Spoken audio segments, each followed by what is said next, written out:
ikaw ay na-meet. Napahanga ako sa taglay mong bait. Ikaw ang guest ko sa tuwing birthday, pati sa room ko. Ikaw ang display, di ka na nawala sa alaala. Ikaw lang talaga at walang kagaya. Ikaw ang gusto ng mga friends ko, at di ko alam pati parents ko. Ano ba ang meron ka na wala sa iba, at napapangiti pag nakita ka na sa mga poster at maging sa TV.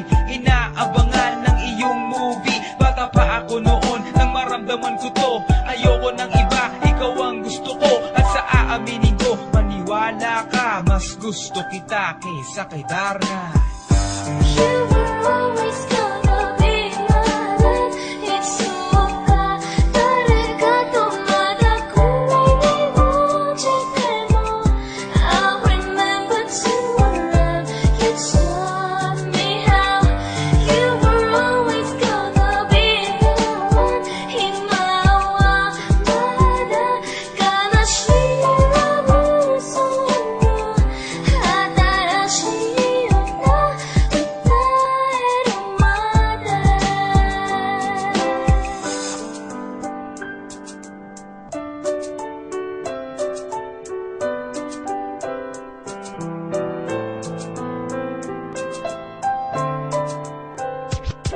Oh why, bakit ganito? Gusto ko ikaw lang nasa tabi ko. Mga poster mo at mga magazine, sa buhay ko hindi kita kayang alisin. So pati sa cellphone at mga gamit, ikaw ang nakalagay sa aking bedsheet. Ako ay nalungkot nang ika'y nawala. Ano ba ang mali na aking nagawa? Pakiusap naman kahit na sandali, para lang mapawi ang mga bighani.